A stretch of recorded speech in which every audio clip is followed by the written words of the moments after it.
Shalom, shalom, boa tarde. Hoje é 8 de Av, 5.783 a contar da criação. Estamos no dia 26 de julho de 2023, é a Era Comum. Hoje é o quinto dia, hoje é o quarto dia do Shabat, para o Shabat. E nós estamos então no quarto dia da semana, conhecido como quarta-feira. Nós estamos à véspera de Tisha B'Av, o nono dia de Av. Então hoje nós temos aí assuntos a tratar sobre a questão de Tisha B'Av, né, os ensinamentos para nós. E a leitura de hoje, ela coincide exatamente com a repetição dos 10 mandamentos, né, que Moshe faz a recordação para a geração que vai entrar no deserto. Aseret Hadibrot, os 10 ditos de Hashem, né? Então nós vamos ver estes assuntos no dia de hoje, e nós vamos aí estar nos preparando, né, com um espírito, uma alma quebrantada, né, uma alma contrita, exatamente em estarmos em sintonia com o nosso irmão judeu, exatamente na véspera de Tisha B'Av e a entrada de Tisha B'Av. Os nossos mestres falam que a véspera de Tisha B'Av, né, ou seja, o 8 dia de Av, ela é realmente como se fosse o próprio dia 9 de Av. Ou seja, todo pranto, choro, lamento, todo luto, no dia 8 e no dia 9 de Av, até o meio-dia do dia 10, é uma realidade para o nosso irmão judeu, né, o povo de Israel. Então nós vamos estar falando sobre isso daí, né? E a nossa aliá de hoje, o nosso estudo de hoje, né, ela fala sobre a questão de reviver os 10 mandamentos, né, e nós vamos estar aí vendo com referência a esse detalhe aí, ok? Primeiramente vamos mandar aí um shalom, shalom, né, para os nossos amados, né, que estão aí constantemente, sempre dando uma ligadinha. Então, fazendo aí um shalom, shalom para alguns dos nossos amados aí, né?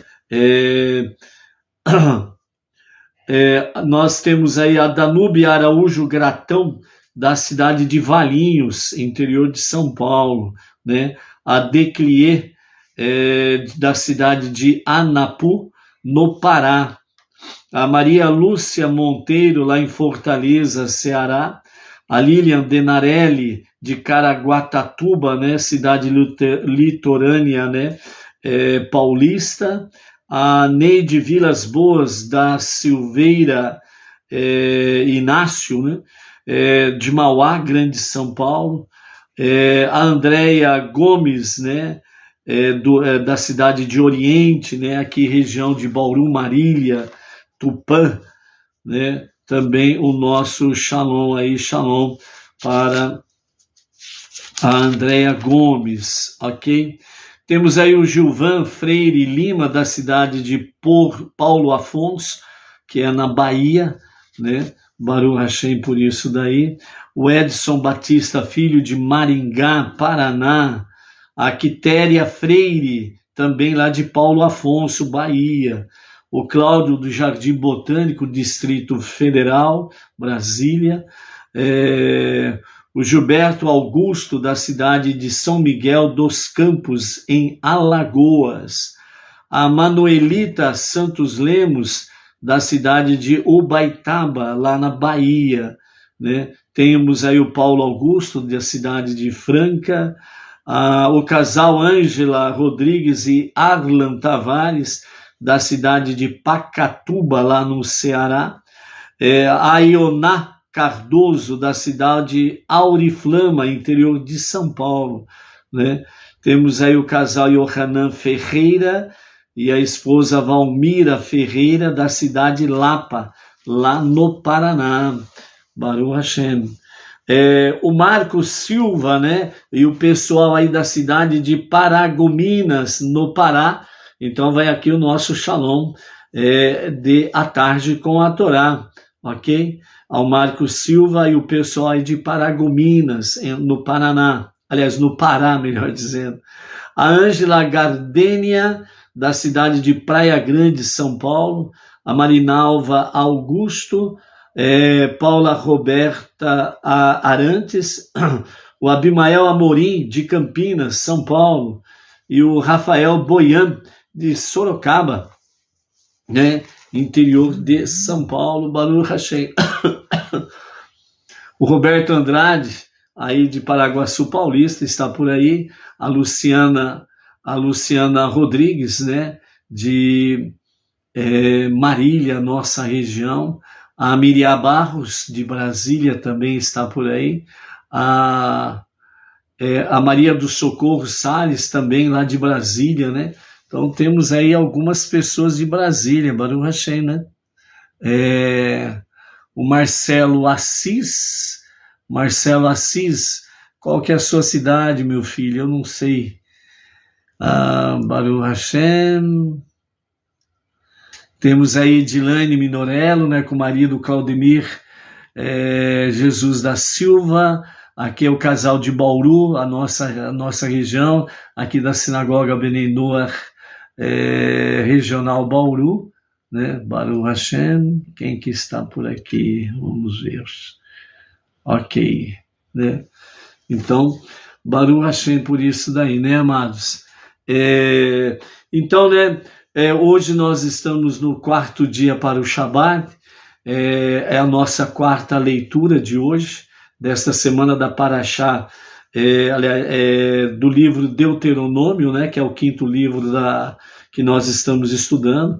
A nossa Parashá da semana é Vayitchanan, que tem um valor numérico 515, que realmente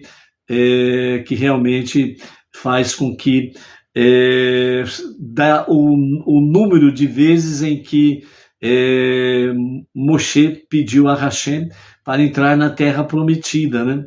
E Hashem, então, aqui na Parashá Vayitchanan, né, ele disse, né, basta, não fale mais sobre isso, né? Então, sem sombra de dúvidas, dessa forma aí, Moshe, ele Vayetchanan, 515 vezes ele fez o pedido para entrar na terra prometida, e aí aqui Deus fala para ele, basta, não fala mais sobre isso, e de fato não entrou na terra prometida.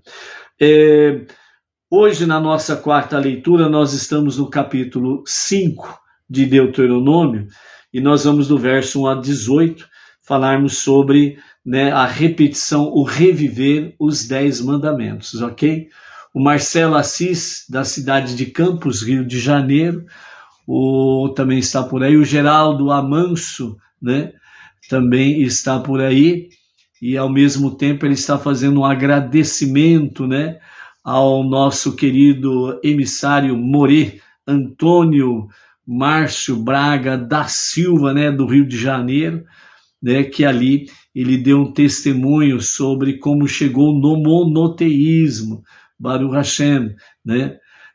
Temos aí, né, o casal Robson e a Cristina Torrezan, aqui de Bauru, também está aqui ao vivo e a cores, Baruch Hashem, Robson. Então, amados, né, nós vamos falar primeiro da nossa leitura de hoje, e em seguida nós vamos falar sobre a questão de Tisha B'Av, ok? Então vamos falar primeiro da nossa leitura de hoje, e em seguida vamos falar sobre Tisha B'Av, o jejum, né? O Benei Noach, faz ou não faz jejum, como que fica, como que não fica, né? Muitos aí estão aí se preparando para o jejum, muitos Benei Noach para o jejum, está certo ou não está certo? Nós vamos ver daqui a pouco sobre essa questão aí, ok? Então, capítulo 5 de Devarim, Deuteronômio, do verso 1 ao 18, nós temos aí a repetição dos 10 mandamentos, né? O nosso Rebbe Menahem Mendel diz reviver os 10 mandamentos, né? Por que reviver? Porque realmente, ao repetirmos né, a leitura e o estudo dos 10 mandamentos, dos 10 ditos de Hashem, Aseret Hadibrot, significa que nós estamos revivendo, né? Então a vida ela vem fluir de uma forma mais magnânima nas nossas vidas, né? Mais forte, mais elevada, mais espiritual. E isso vai, de fato, colocando a nossa sensibilidade espiritual muito mais, né? Como que diz? Muito mais de forma refinada, né? Para realmente acontecer esse reviver os 10 mandamentos. Porque dentro dos 10 mandamentos, amados, nós temos as 7 leis de Noah. E automaticamente com ela vem as 66 ramificações das 7 leis de Noah, ok? Então, o que nós temos diante de nós aí? O que nós temos é que reviver significa colocar novas energias na nossa alma, a nossa alma divina, para que ela possa realmente sempre estar subjugando a alma animal para somar no serviço a Hashem, ok? Então, isso que é importante, hein? Nós estarmos tendo essa visão de reviver os 10 mandamentos. Então, reviver os 10 mandamentos. Os 10 mandamentos por si só, ele é muito eficaz, muito mais vivo do que imaginamos. E esse reviver, na realidade, é um reviver para nós. Porque quando nós meditamos na Torá, nós revivemos. Quando nós estamos fazendo os estudos da Torá, isso está revivendo a nossa alma divina, fortalecendo, trazendo energias positivas, né?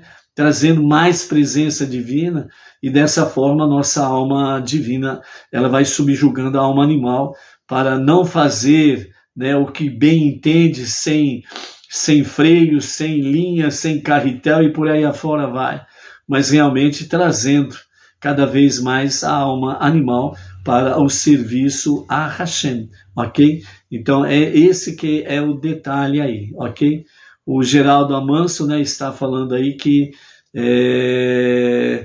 estão convidando para dar um testemunho lá nesse programa, né, que o emissário e Morê Antônio Márcio Braga da Silva, lá do Rio de Janeiro, ele tem aí, uma vez por semana, ele faz esse quadro aí, né, que é muito importante. Os Meninô têm realmente tem dado seus testemunhos, né, como chegou ao monoteísmo, e tem sido realmente uma grande bênção dentro desse aspecto aí, né? Então, Geraldo, que, né, Hashem prepare aí o dia para que a gente possa aí atender ao convite e estarmos presentes aí também, né? Então, amados, né, o capítulo 5 ele diz assim: Moshe chamou todo Israel e lhes disse: escute, Israel, os mandamentos suprarracionais e os mandamentos racionais que eu falo em seus ouvidos hoje. Estudem-nos e sejam cuidadosos em observá-los. Deus, nosso Deus, fez um pacto conosco em Horeb. É a mesma coisa Sinai, é um outro nome do Monte Sinai. Monte Sinai e Horeb, Monte Horeb, é o mesmo monte. Deus não fez esse pacto somente com nossos ancestrais, mas conosco, todos nós que estamos vivos hoje. Na montanha, Deus falou com vocês de dentro do fogo, face a face. E naquela ocasião, eu estive entre Deus e vocês para relatar-lhes as palavras de Deus, pois vocês estavam com medo do fogo e vocês não subiram a montanha, né? Então, nesses primeiros 5 versos do capítulo 5 aqui, o que nós temos aqui quanto à questão de Moshe, né, está realmente falando aos ouvidos daquela geração e de todo o povo que vai entrar na terra prometida, sobre as questões com o reviver, o recordar né, os 10 ditos de Hashem, os 10 mandamentos mais conhecidos de forma popular. E a partir do versículo 6 vem então os 10 mandamentos, né? Então, dentro desse aspecto aqui, vejam bem, quando Moshe ele fala para que ele esteve entre Deus e o povo, né? Porque vocês tiveram medo, né, do fogo, e Deus falou com vocês face a face, né? Então, foi exatamente aquela questão. Os 2 primeiros mandamentos, Deus falou diretamente com o povo. Só que a voz de Deus, quando desceu do Monte Sinai e repercutiu em todo o acampamento do povo judeu que estava ali ao pé da montanha, né? E eles ouviram a voz de Deus até o último indivíduo do acampamento. Então, quando a voz de Deus se fez ouvir ao descer do monte e passar por todo o povo, e onde todo o povo ouviu a voz de Deus, e o primeiro mandamento, né? E o primeiro mandamento era: eu sou Deus teu Deus, sou santo, sou tanto um Deus de misericórdia, chamado Deus, como um Deus severo, chamado Elohim. Não sou 2 deuses distintos, sou aquele que faz tudo acontecer. Vocês viram como afoguei os egípcios no Mar Vermelho e ao mesmo tempo salvei vocês dividindo as águas. Então, quando a voz de Deus desceu da montanha e passou pelo acampamento, falando estes ditos do primeiro mandamento, então o que aconteceu? Aconteceu exatamente que todo o povo, a presença divina com a sua voz foi tão intensa que as almas abandonaram os corpos e os corpos caíram mortos no acampamento. E quando a voz de Deus, ao atingir, né, o último indivíduo do acampamento, a voz de Deus ela retorna para o Monte Sinai, né? E aí o que acontece? A própria Torá fala, segundo o Midrash, né? A própria Torá fala para Hashem: hoje é um dia de festa, é um dia de alegria, não é um dia de morte, né? Então, quando a voz de Hashem volta em todo o acampamento para voltar ao topo da montanha, as almas são revividas no corpo e então o povo revive, né? Então, por isso que o nosso mestre Menachem Mendel fala: reviver os 10 mandamentos. É como se estivéssemos mortos e ao ouvir os 10 mandamentos nós vivemos, revivemos. Então, isso que aconteceu com o povo. E quando Deus ele falou o segundo mandamento, né? O primeiro mandamento no hebraico é Anohi, ou seja, crê em Deus. Eu sou. Anohi, certo? Então, aconteceu isso. Quando ele fala o segundo mandamento, que no hebraico é Lo irie lecha, não tenhas outros deuses, falando contra a idolatria. Então a voz de Deus ela percorreu o mesmo caminho em todo o acampamento.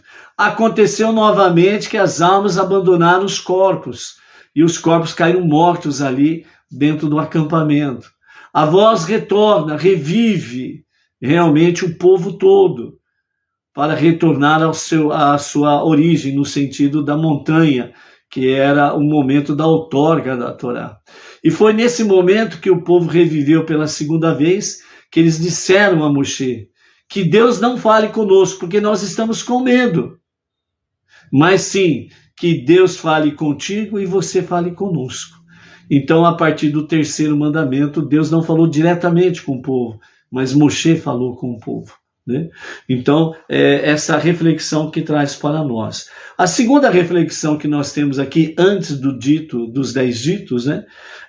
Moshe ele fala assim, ó, Deus não fez este pacto somente com os nossos ancestrais, mas conosco, todos nós que estamos vivos hoje.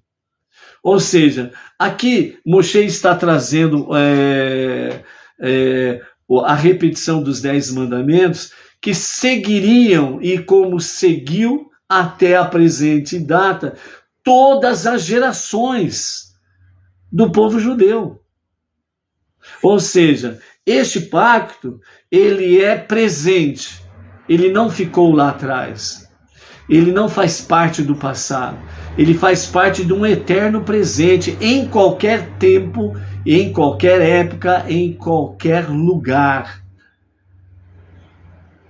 Os 10 ditos de Hashem estão sempre vivos e atuais. E é por isso que Moshe ele fala, esse pacto não foi somente com aquela geração do Monte Sinai, lá do deserto, mas aquela geração que estava ali à porta da entrada na terra prometida. Moshe estava dizendo, ó, vocês estão nesse pacto também.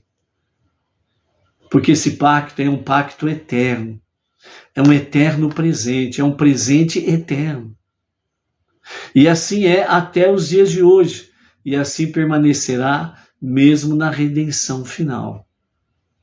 Então, este pacto diz respeito a todos nós que estamos vivos hoje.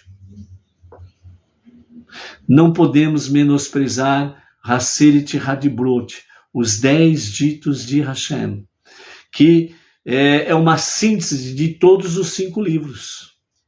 Ok? E nesse sentido, a Haseret Hadibrot, os 10 ditos de Hashem, as 7 leis de Noé estão implícitas nela, estão incluídas nela. Por quê? Porque os nossos mestres falam que os 10 ditos, Haseret Hadibrot, no hebraico, ele contém exatamente 620 letras. Ou seja, tem todas as 22 letras do alfabeto hebraico, e estas letras formando palavras, e essas letras no seu total, dentro dos 10 ditos, são 620 letras, que corresponde exatamente o quê? 613 mandamentos para o povo judeu, e 7 mandamentos para os não-judeus, para as nações, para um mundo melhor. Então, por isso que as 7 leis de Noé estão implícitas aqui. E por isso, para nós no monoteísmo com fundamento judaico e orientação rabínica, nós cremos que realmente os 7 mandamentos ou as 7 leis de Noé, elas foram dadas exatamente para as nações, os povos não judeus, através de Moshe. E porque essa foi mesmo a intenção de Deus, através de Moshe, as nações conhecerem as 7 leis universais para um mundo melhor, né? E isso ficou obscurecido devido às intensas perseguições que o povo judeu sofreu através desses milênios, e não houve tempo propício para que fosse divulgado com mais afinco as 7 leis universais. Isso aconteceu depois que o nosso Rebbe Menachem Mendel, nos anos 1950 até 1994, foi onde ele orientou os seus Hassidim, os seus seguidores, seus devotos, a ir entre as nações, se misturarem com os não-judeus e levarem o conhecimento das 7 leis universais, que está implícito, realmente os 10 ditos de Hashem, que entre eles está só a Deus adorarás, só a Ele você elevará as suas preces, né? Então, servir o único Deus, né? Então, está implícito dentro desse aspecto aí, ok? Baruch Hashem. Então, vamos ver aí, né? A Vânia Ivonete Maria da Silva, Recife, Pernambuco, o Luciano Matos, né? Também aí da cidade de Eusébio, Ceará, o Luciano Matos, marido da Chesca Matos, né? Que estão sempre conectados aí em A Tarde com a Torá. Luciano, grato pela presença desde Eusébio, Ceará, tá aí firme conosco aí, Baruch Hashem. Então, os 10 ditos, segundo os nossos mestres do Rabad, eles trazem para nós da seguinte forma o reviver, sem sombra de dúvidas, os 10 ditos de Hashem. O primeiro, Anohi, crê em Deus, eu sou Deus, teu Deus, sou santo, um Deus de misericórdia chamado Deus, como um Deus severo, chamado Elohim. Não sou 2 deuses distintos, sou aquele que faz tudo acontecer. Vocês viram como afoguei os egípcios no Mar Vermelho e ao mesmo tempo salvei vocês dividindo as águas. O segundo mandamento, Lo irie lecha, não tenhas outros deuses. Não digas, servirei a Deus e servirei outros deuses também. Eles serão meus ajudantes. Deve servir apenas a mim, diz o Eterno. Não podes fazer uma imagem minha, mesmo que penses que isso te ajudará a servir-me melhor, ou seja, não cometer idolatria. O terceiro mandamento, lo tissá, que significa não pronuncie o nome de Deus em vão.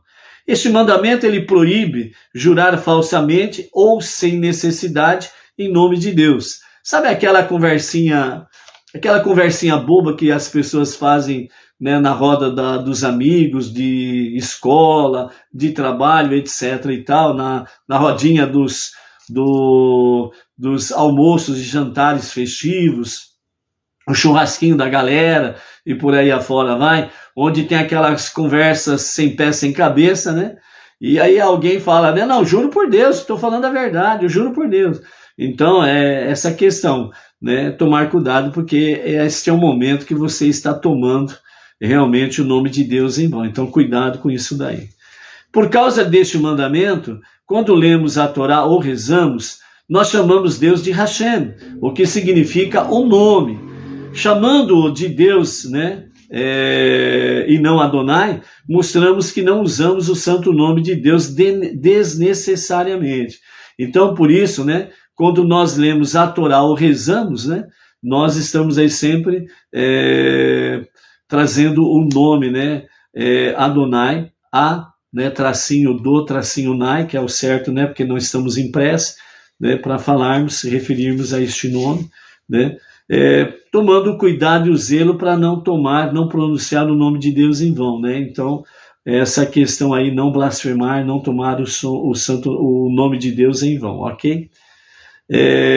O quarto mandamento é Shamor et Yom HaShabbat, santificar o Shabat. Devemos nos abster do trabalho proibido no Shabat, para os não-judeus honrar o Shabat, e também santificar fazendo ou ouvindo o Kiddush e a Havidalah. Então, o Kiddush, né, do início do Shabat, e a Havidalah, o encerramento do Shabat. Então faz parte realmente de santificar o Shabat, né? Nós não guardamos, mas nós honramos e santificamos o Shabat dessa forma. Fazemos as preces especiais, né, na noite de sexta-feira, em homenagem ao Shabat, né? As preces que estão no nosso Sidur. Depois, no sábado de manhã, temos aí as preces da manhã. À tarde nós temos a Minhá, as preces da tarde, e já em seguida temos a Havidalah, que é a separação do sétimo dia para os 6 dias comuns. Então, nesse sentido, nós estamos aí santificando o Shabat, ok? Mesmo sendo Benei Noach, né? Então, é um bom hábito que cada membro da família ajude a preparar o Shabat. Isso daí também é uma coisa que os Benei Noach podem fazer tranquilamente. E não deixar todas as tarefas para a dona da casa, né? Os nossos grandes sábios tinham muitos servos a quem podiam dar ordens de deixar tudo pronto para o Shabat. Mesmo assim, costumavam eles mesmos fazer os preparativos para o dia sagrado, né? Então, mesmo os nossos grandes mestres, né, sempre tinha ali os seus secretários, os seus ajudantes, né? E sempre, a maioria das vezes, sempre voluntários, né? Mas mesmo assim, eles sabiam o que tinha que fazer na preparação do Shabat. E era um momento em que os sábios, eles paravam com os estudos da Torá, né? E eles então ajudavam a preparar a mesa e todos os seus ingredientes para o Shabat. Então eles também se envolviam com a preparação do Shabat, que é algo muito honroso e nobre, né? O Midrash conta, né, que os Rachamim ajudavam a preparação para o Shabat, que são os sábios, os estudiosos, né, da Torá, onde aprende a Torá com Hashem, né, na inspiração de Hashem, para poder ensinar o povo, né?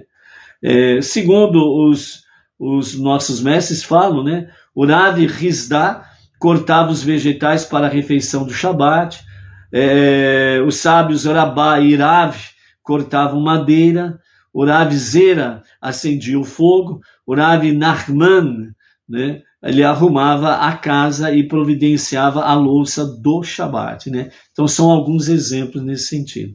O quinto mandamento é kabed, que significa honrar pai e mãe. Se um filho honra seu pai e sua mãe, Deus diz, é como se eu vivesse entre eles e o filho tivesse honrado a mim. Uma das melhores maneiras de o filho honrar os pais é guardar a Torá. Se o filho é um tzadik, isso é um mérito para os pais, né? Então, a questão de honrar pai e mãe é algo muito nobre, muito singelo, muito sublime e muito celestial. Então, os sábios falam que quando um filho, uma filha honra seus pais, é como se Deus estivesse presente e eles estivessem honrando diretamente Deus, né? Então, por isso que honrar pai e mãe significa estar em conexão com Deus.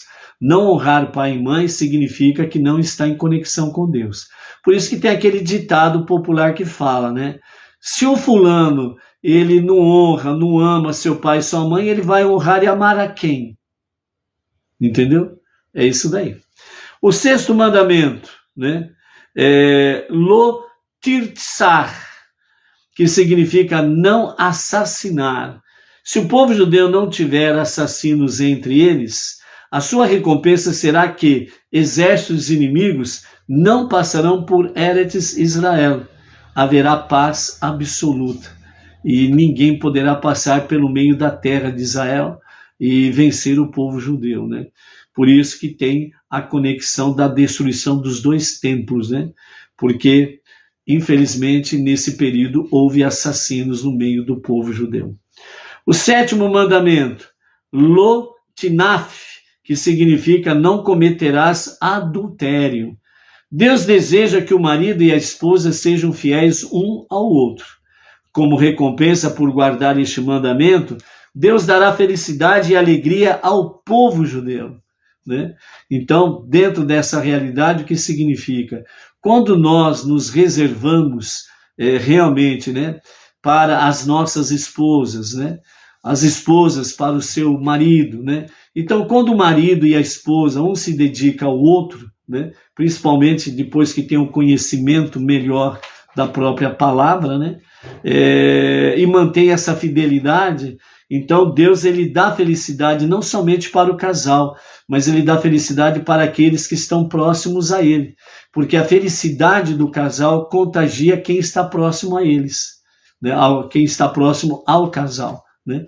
Então, esse é um dos segredos para a verdadeira felicidade, né? No caso, se tratando de pessoas casadas, manter a fidelidade conjugal. Por isso, lo tinaf, não cometerás adultério. Para o atado na Elohim Melech Haolam Shehakonei Abdivaró. O oitavo mandamento diz, lo tignov, que significa não furtar. Este mandamento proíbe essencialmente o roubo de um ser humano, que é aquele roubo mediante violência.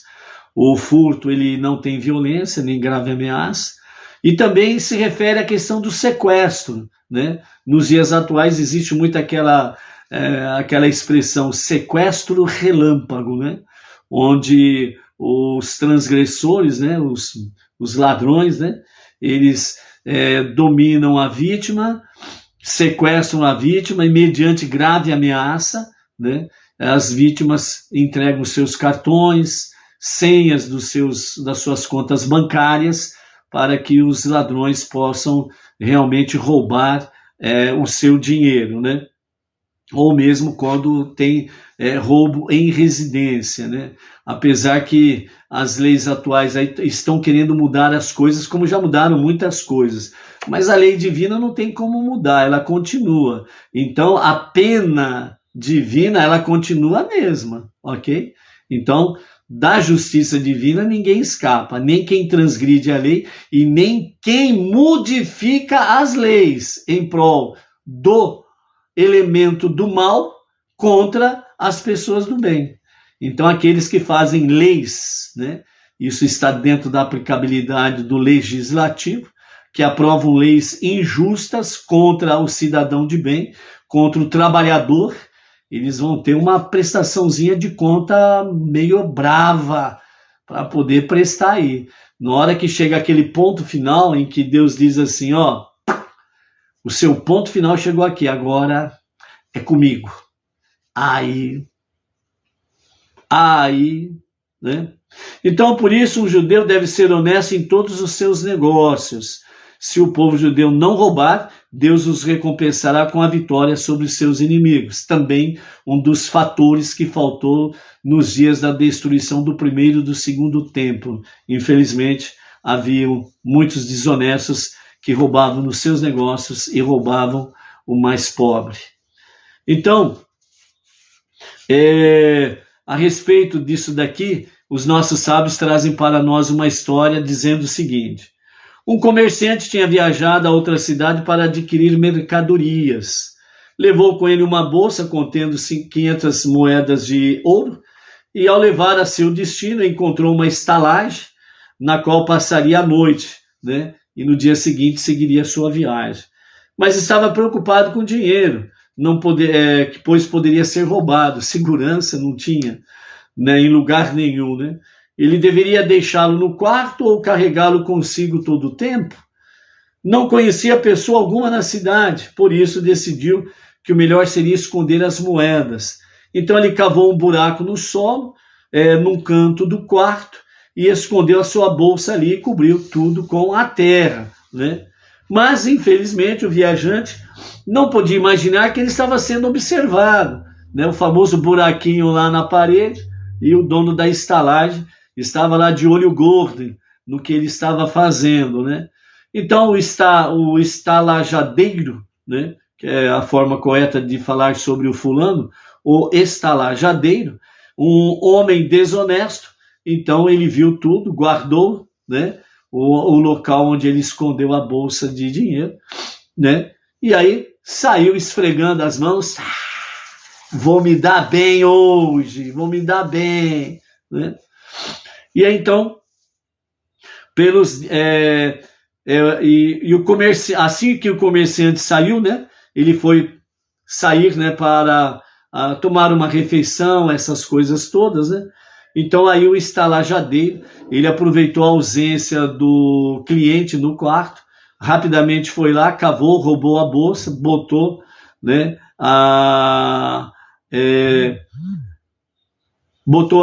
tampou, né, o buraco ali e escondeu as moedas de ouro que ele estava furtando, né? Pelos dias que se seguiram, o homem de negócios nem ao menos pensou sobre o dinheiro, pois considerava-o salvo. Então, o dono do dinheiro, o comerciante, ele achava que o dinheiro estava seguro. Ele reservou o quarto lá onde ele estava, abrigado, e aí ele foi até a cidade para fazer negócios, né? Então, quando chegou o dia em que ele precisava do dinheiro para fechar os negócios lá na cidade, então ele retorna à estalagem, e então ele vai direto lá no canto, né, do quarto, e em choque ele ficou olhando que o buraco estava vazio, a bolsa não estava mais ali. Ele esmiuçou o cérebro para tentar lembrar onde poderia estar. Não falar a ninguém sobre o esconderijo. Alguém deveria tê-lo observado, vigiado. E após fazer uma completa busca pelo aposento, o mercador descobriu o famoso buraquinho na parede. Então ele percebeu que realmente, né, o estalajadeiro, ele estava observando ele no quarto e ele viu na hora que ele escondeu o dinheiro. Então agora era necessário que fizesse um truque, né, que ele planejasse algo para que pudesse recuperar a sua bolsa com as 500 moedas de ouro, né? Então ele ficou pensando, remoendo, etc. e tal, manteve a calma, a tranquilidade, né? E aí ele teve uma ideia e então ele foi, né, acalmando para poder falar num tom normal de voz, né? Não deixar transparecer nervosismo, coisa semelhante, autodomínio, né? E aí ele buscou então o hoteleiro e disse para ele: ouvi dizer que é um homem sábio, disse ele. Poderia, por favor, aconselhar-me, pois tenho um problema? Então, o estalajadeiro, né, lisonjeado, né, pô, Estou sendo lisonjeado, né? Porque eu estou sendo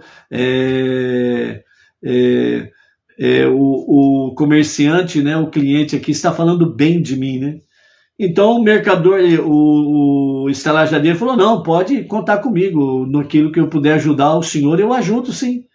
Então o viajante, o mercador, disse ao estalajadeiro, né? Veja só, eu trouxe comigo 2 bolsas. Uma contém 500 moedas de ouro e uma outra contém 800 moedas de ouro. Decidi esconder a primeira, mas estou na dúvida sobre o que fazer com a segunda. Acha que é seguro escondê-la no mesmo local? Ou, ao contrário, deveria eu dá-la para alguém na cidade guardá-la? Então, o albergueiro, né, o que é o estalajadeiro, né, rapidamente, não dê a ninguém. Não confie em ninguém. A pessoa pode ser desonesta. É muito arriscado. Sugiro que você o esconda.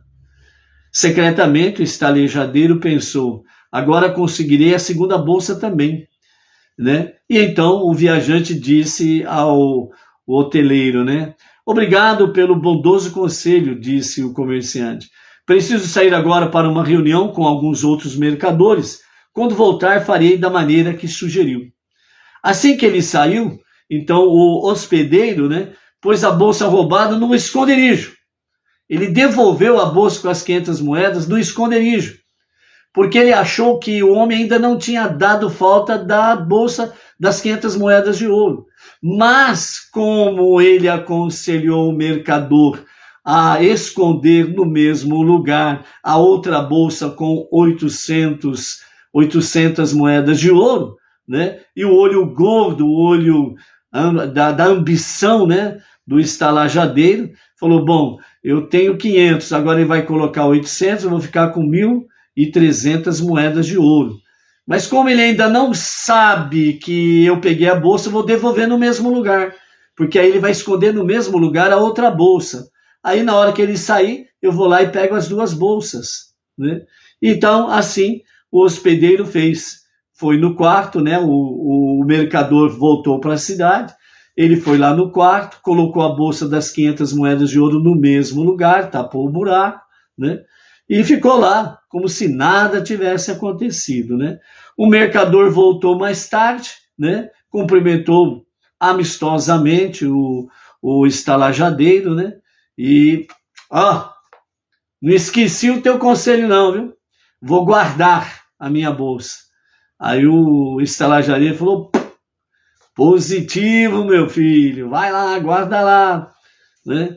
E então o mercador, ele volta para o quarto, vai lá no esconderijo, ele encontra a bolsa com as suas 500 moedas de ouro, né? Então ele viu que o plano deu certo, né? Ele conseguiu enganar, né, o estalajadeiro, né? Então ele foi ao esconderijo e graças a Deus lá estava o dinheiro, e ele disse, o mercador, bendito seja Deus que devolveu a propriedade perdida ao seu devido dono, bradou ele com muita alegria e gratidão a Deus. Rapidamente ele deixou a estalagem para nunca mais voltar. E o estalajadeiro, né, na hora que ele passou lá para acertar a conta, né, ele não podia falar nada, né? E aí a bolsa, não vai deixar lá, deixa lá que eu cuido, né? Como diz o outro, né? Não, ele não podia falar porque senão ele acabaria se entregando, né? Que ele teria furtado a bolsa do mercador, né? Então ele foi embora, né? Então, bendito seja Deus que devolveu a propriedade perdida ao seu devido dono. Então, é algo que realmente nós precisamos confiar que Deus nos guarda de todos os males aí, né? O 9º mandamento é lotame, que significa não des falso testemunho. É proibido testemunhar perante, né, perante a justiça sobre um acontecimento que não foi observado pessoalmente pela testemunha. Se alguém testemunhar baseado em relatos de terceiros, mesmo se estiver convencido da integridade do acusado, ele estará transgredindo este mandamento, né? Ou seja, O verdadeiro testemunho é aquele que é visualizado, não é aquele por ouvir dizer. Telefone sem fio, quando ele vai andando, ele começa pequenininho, chega lá na frente um monstrengo, né? De cada um vai mudando as coisas, né? Então, lotane, não dê falso testemunho. E o 10º mandamento é lotarmode, que significa não desejes aquilo que não te pertence, né? A famosa expressão, né? Não cobiçar nada do teu próximo, né? Então há vários tipos de inveja. Você pode estar com inveja porque seu amigo é antissadik. Você pode ter inveja de realmente o seu próximo, ele prosperou materialmente, financeiramente mais do que você, né? Você pode invejar, né, o seu próximo porque ele tem um casamento feliz e o seu não é feliz, né? E aí você também fica invejando o seu próximo, né? Ou seja, tudo aquilo que é de bom, que pertence ao próximo, né, não deve se cobiçar. Você deve procurar viver uma vida de Torá e das 7 leis de Noah, para que você seja feliz e próspero, segundo a vontade divina, em tudo aquilo que você fizer. Ponto final. Essa é um dos caminhos para a verdadeira felicidade, ok? Então, por isso, né, não cobiçarás, não terás inveja, né, nada daquilo que pertence ao seu próximo, né? Então, alguns desses tipos de inveja é permitido. Você pode invejar as conquistas espirituais de outra pessoa, mas não suas posses mundanas. O que significa isso? Que você pode invejar as conquistas espirituais de uma pessoa, mas não as suas posses materiais, seculares. Significa que, se você olha para o seu próximo e você vê que ele é um tzadik mais do que você, ele é uma pessoa mais justa do que você, é uma pessoa mais sábia do que você nos assuntos de Torá, na Hassidut, nos ensinamentos, né? Essa inveja, ela precisa ser focada no sentido de eu vou estudar mais, eu vou aprender mais, porque eu também quero ser uma pessoa sábia na Torá e nos ensinamentos da Torá, né? Então esse tipo de inveja, quando ela é focada de forma positiva, ela estimula as pessoas a estudar e se dedicar mais, né, à Torá e os seus mandamentos, as 7 leis de Noah e as suas leis. Quanto à questão, né, das posses, né, materiais seculares da pessoa, nós não podemos ter nenhum tipo de inveja, porque isso não é bom, nem para você e nem para a pessoa que está sendo alvo do seu olho gordo, do seu olho de inveja. Então, quando você é tentado, né, tentado, provado sobre esse item aí, então o primeiro pensamento pode vir até de forma negativa, mas o segundo pensamento é totalmente seu. Então, para você realmente anular o primeiro pensamento negativo, então você faça alguma coisa mais ou menos semelhante ao seguinte: que Deus abençoe mais ainda aquela pessoa para que ele possa conquistar mais e mais. E fale com todo o seu coração de amor e bondade para com aquela pessoa, abençoando-a, porque você será abençoado muito mais do que você imagina. Entendeu? É anular o olho gordo, o olho da inveja, a cobiça e coisas semelhantes a essas, né? Não podemos esquecer que o Yetzer Hará, a má inclinação, ela é astuta e ela deseja que pensemos que os objetos dos outros são melhores que os nossos. Para que possamos cumprir a mitzvah não cobice, devemos crer que Deus dá a cada pessoa o que é melhor para ela. O que eu tenho é o melhor que Deus viu que eu poderia ter. Então, que nem tem aquele famoso ditado popular também que diz assim: não tenho tudo que eu quero, mas tudo que eu tenho, eu sou agradecido a Deus. Ponto final. É assim, né? Se temos que ser invejosos, né, que o sejamos das conquistas alheias da Torá. Isto nos fará tentar aprender com mais empenho e a cumprir mais mandamentos. Dessa forma, vamos nos refinando cada vez mais e vamos refinando também o nosso mundo, né? Para transformá-lo na moradia de Deus. E nesse sentido, né, a palavra do nosso Rebbe, né, reviver os 10 mandamentos, então ele diz assim, o primeiro relato dos 10 mandamentos, que aconteceu no Monte Sinai, né, lá em Shemot, Êxodo, capítulo 20, essencialmente, consiste na descrição dos acontecimentos em tempo real, daquele momento. A segunda narrativa dos 10 mandamentos, agora aqui, que Moshe está revivendo, repetindo para a geração que vai entrar na Terra Prometida, ela é uma descrição realizada por Moshe, como parte da sua revisão histórica do êxodo, do povo judeu do Egito e a sua viagem através do deserto. Reviver o primeiro relato da entrega da Torá nos permite vivenciar a presença de Deus na Torá à medida que a estudamos. Esta experiência evita que esqueçamos que seu estudo é um encontro espiritual entre você e Deus, e não uma mera ocupação intelectual, né? Nesse aspecto aqui, amados, os sábios falam assim, você não precisa ficar preocupado em decorar o nome do livro, o capítulo, o versículo, aonde está. Você não precisa ficar preocupado com isso. O que você precisa ficar preocupado é absorver a palavra divina. É absorver a palavra divina. Muitas vezes você pode perguntar, até para um rabino, você pode perguntar, ô rabino, onde que está a passagem tal? Normalmente, ele vai falar assim, pode ser, se eu não estiver enganado, pode ser o profeta Isaías, ou, dependendo da pergunta, ou pode ser no livro de Levítico, né?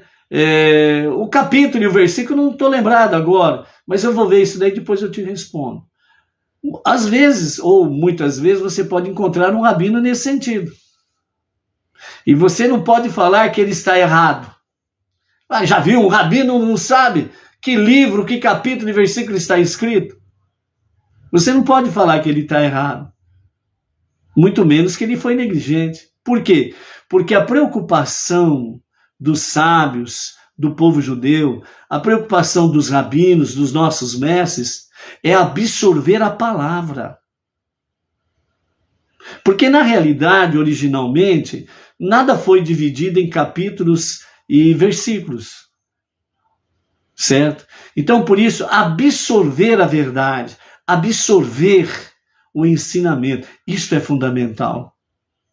Não adianta nada você saber livro, capítulo e versículo, mas aí, quando você fala, quando você lê, você é apenas um robô. Você é apenas um robô. Você fala de forma fria. Você não dá vida. Absorver a palavra é você fazer com que ela tenha vida em você. E se ela tem vida em você, por isso o nosso Rebbe Menachem Mendel fala que reviver os 10 mandamentos é fazer com que ele tenha eficácia na nossa vida. Não adianta nada, os 10 mandamentos estão lá em Êxodo capítulo 20. Que bonito, que beleza. Mas o que traz de ensinamento esses mandamentos para você? O que é que você aprendeu sobre os 10 ditos de Hashem? É aí que está a questão. É aí que está a questão.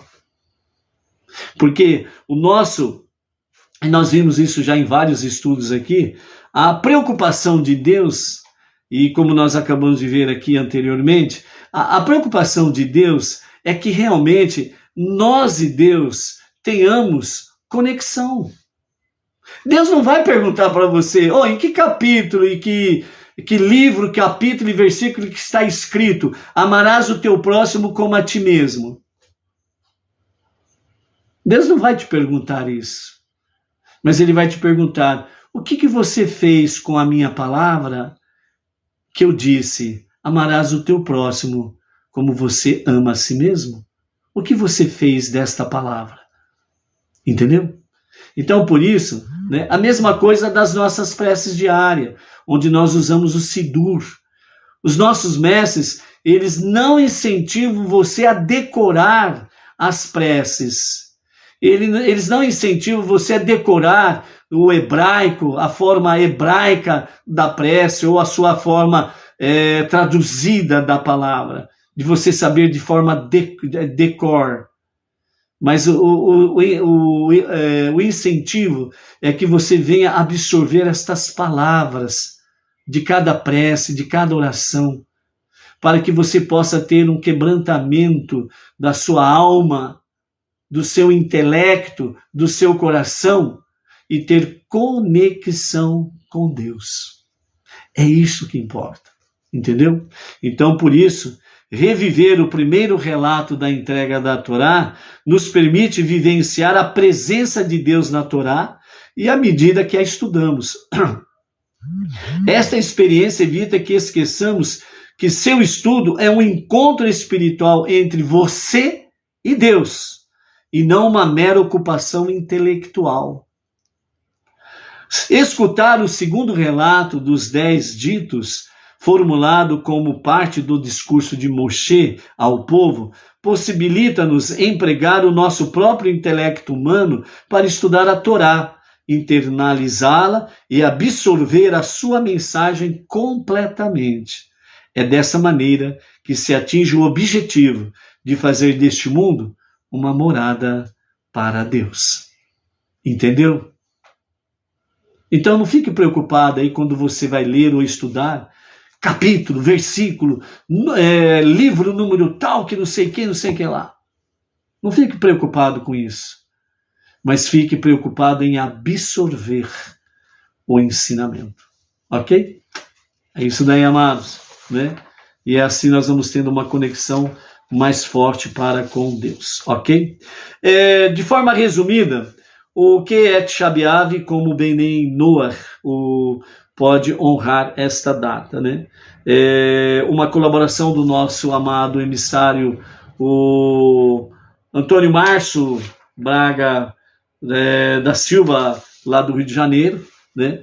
Então, um resumo aqui que ele compartilhou com os nossos grupos, né, Benei Noach. Então, diz assim a resposta a essa pergunta: o que é Tisha B'Av e como um Ben Noach pode honrar esta data, né? Durante essas 3 semanas temos falado várias vezes de muitas coisas, né? Com essa questão das 3 semanas de luto, né? Então aqui um resumo para a gente poder partir realmente para algumas finalidades, aí entre elas a questão do jejum. O Benei Noach pode ou não pode fazer jejum, ok? Então o jejum de Tisha B'Av recorda a destruição dos 2 templos em Jerusalém. De acordo com os nossos sábios, o povo de Israel, muitos eventos trágicos aconteceram exatamente nesse período de 3 semanas e de forma mais intensa no Tisha B'Av, o 9º dia de Av. O pecado dos espiões fez com que Deus decretasse que os filhos de Israel que saíram do Egito não seriam permitidos de entrarem na terra de Israel. O primeiro templo e o segundo templo foram destruídos. Betar, a última fronteira, a última cidade a resistir aos romanos, né, durante a revolta de Bar Kokhba, no ano 135 da nossa Era Comum, foi vencida, selando o destino do povo judeu. Um ano depois da queda de Betar, a região do templo foi arada, né? A destruição foi tamanha que é como se tivesse passado um trator, né? Então acabaram arando, né, todo o território em que estava o templo. Em 1492, o rei Ferdinando da Espanha emitiu o decreto de expulsão, marcando Tisha B'Av como prazo final para que não houvesse um único judeu no solo espanhol. A Primeira Guerra Mundial teve início em Tisha B'Av. Durante esse período de jejum, fica proibido aos judeus comer e beber, meninas a partir dos 12 anos e os meninos a partir dos 13 anos precisam jejuar o período inteiro, e cumprir todas as leis referentes a Tisha B'Av. As crianças menores devem ser sensibilizadas para compreender a importância do dia, renunciando às guloseimas, né? Então, as crianças vão se alimentar normalmente, né? Mas não é dado a elas as guloseimas, né? A forma de aprender e se abster. Se houver necessidade de alimentação por ordem médica, né, deve-se consultar um rabino como proceder neste caso. Não calçar sapatos de couro ou parcialmente de couros. Lavar-se, inclusive enxaguar a boca ao acordar pela manhã e após ir ao toalete. A ablução só é permitida sobre os dedos das mãos, né? Então, nesse jejum que o judeu ele vai começar hoje, né? E vai até amanhã ao pôr do sol, ele não pode escovar os dentes, ele faz apenas enxágua, né? Dá uma enxaguada na boca, né? E também ele não faz a ablução correta, normal das mãos, né? Apenas faz a ablução das pontas dos dedos, né? Durante o jejum de Tisha B'Av. Também não é permitido usar óleo, creme, perfume, maquiagem ou qualquer coisa nesse sentido. Também é proibido ter relações conjugais, o marido e a esposa não podem ter relações conjugais.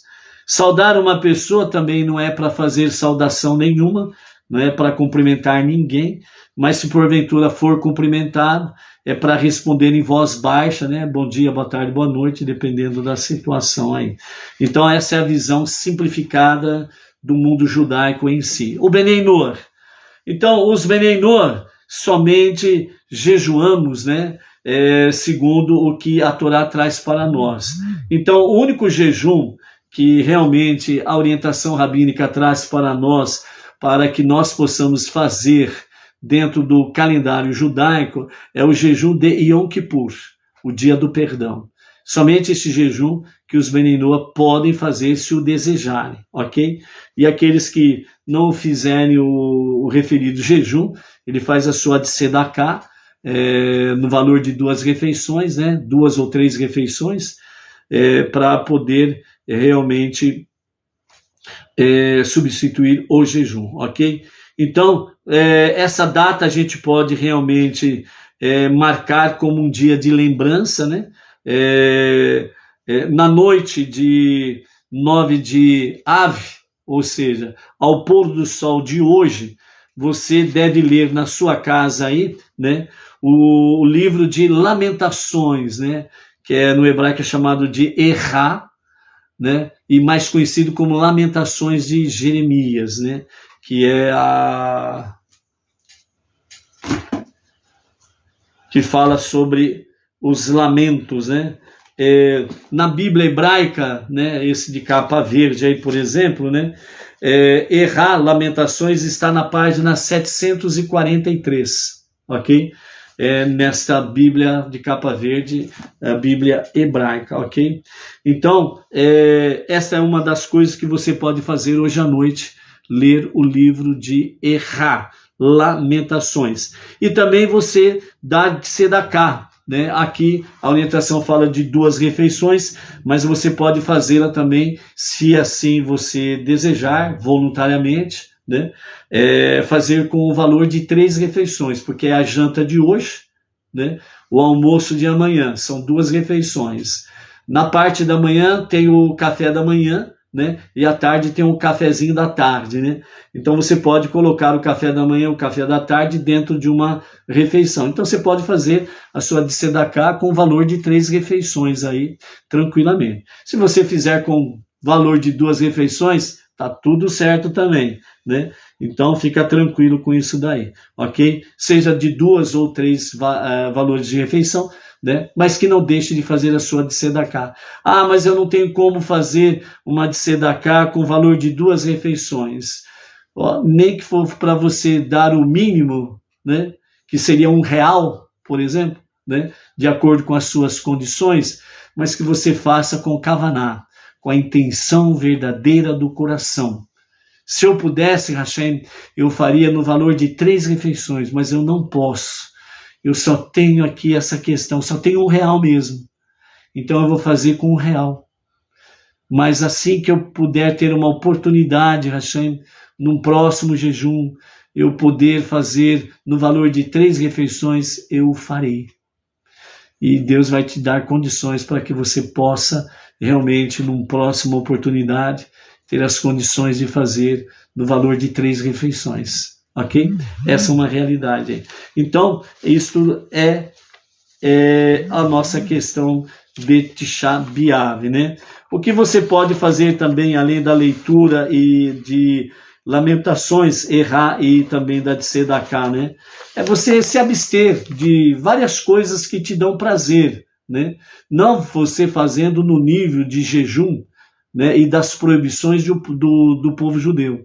Mas você pode, por exemplo, você pode se abster de ouvir músicas, né? Em solidariedade ao povo judeu por causa da data, né? Você pode se solidarizar evitando qualquer coisa que traga para você júbilo, satisfação própria, né? Alegria, coisas assim, né?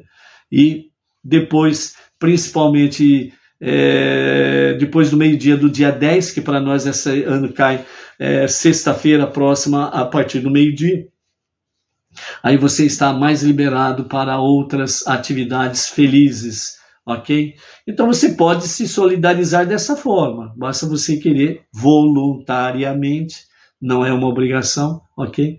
Então você evitar conversas frívolas, conversinhas de piada, né? Você entrar em vias de fofoca, conversas fiadas, né? Piadas, televisão, né? Assistir coisas que não tem nada a ver com a data em si, não tem nada a ver com os ensinamentos da Torá, né?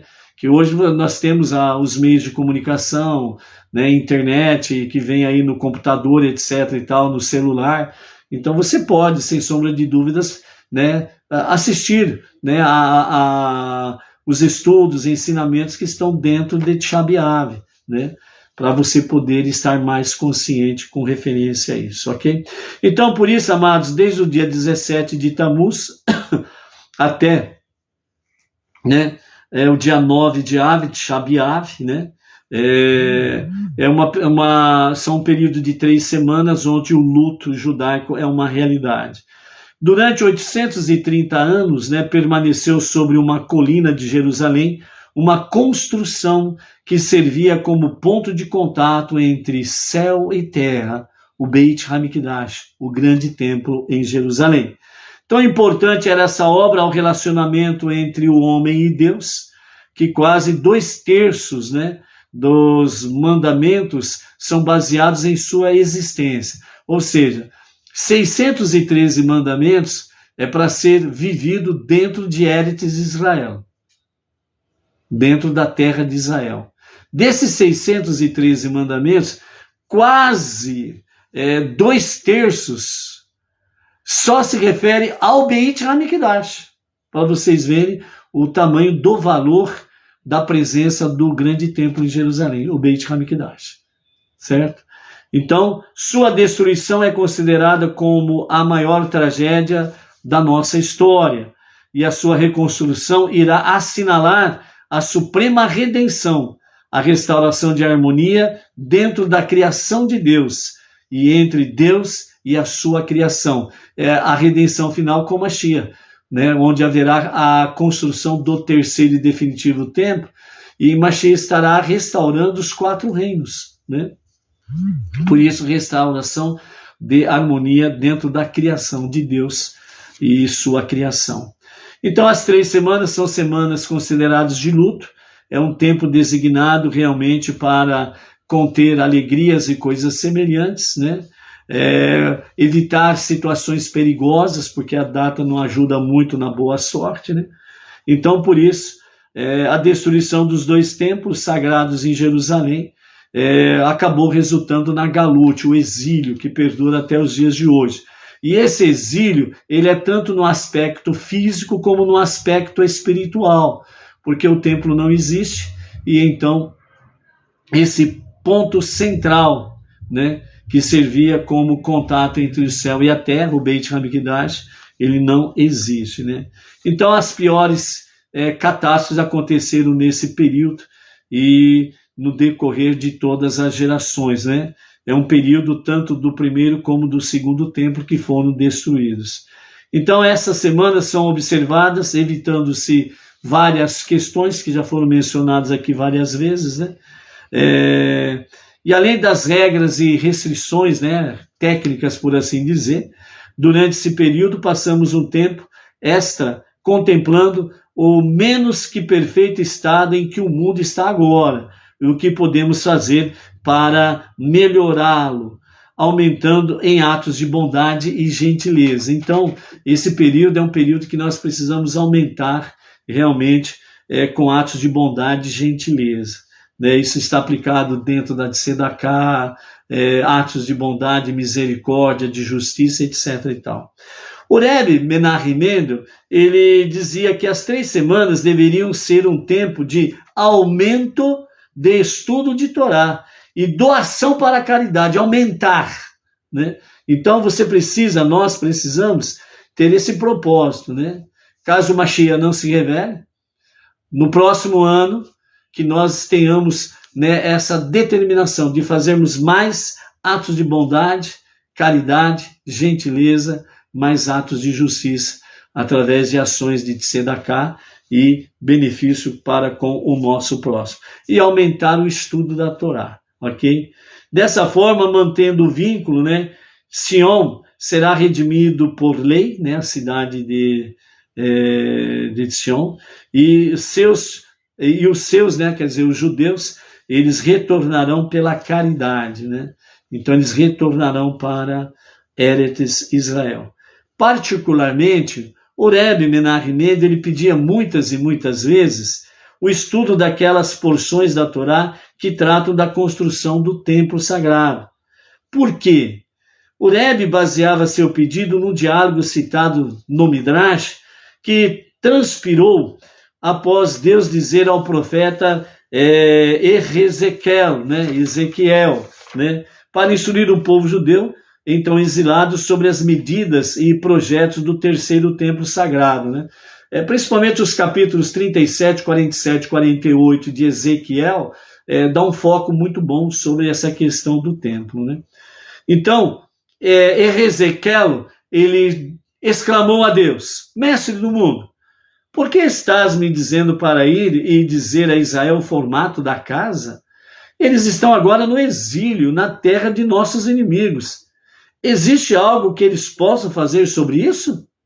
Deixe-os estar até que retornem do exílio. Então irei e informarei a eles. E então Deus respondeu ao profeta: a construção da minha casa deveria ser ignorada porque meus filhos estão no exílio? O estudo do projeto do templo sagrado, como é detalhado na Torá, pode ser levado à sua verdadeira construção. Vá e diga a eles para estudarem o formato do templo sagrado. Como recompensa pelo seu estudo e sua ocupação com isso, vou considerar como que eles tivessem realmente construído o Beit Hamikdash. É a nossa geração em particular que está à beira da redenção final, que deve estudar essas leis com a percepção de que essas leis serão bem práticas no futuro iminente, que a qualquer momento, e a qualquer momento agora, Mashiach, o justo Mashiach, se revele para a redenção final. É dessa forma que nós podemos, segundo o nosso Rebbe, podemos vivenciar de uma forma mais elevada Tisha B'Av. Então, apesar de nós sermos solidários ao nosso irmão judeu pelas catástrofes e tragédias, que nós não deixemos de meditar sobre estas questões e que possamos nos elevar mais ainda espiritualmente e possamos fazer mais ainda pelo monoteísmo com fundamento judaico e orientação rabínica, trazendo mais e mais o céu para a terra, a presença divina, a luz divina, para que a redenção com Mashiach comece a qualquer momento e a qualquer momento mesmo. Amém, vem amém. Ok? Pela graça bendita, né?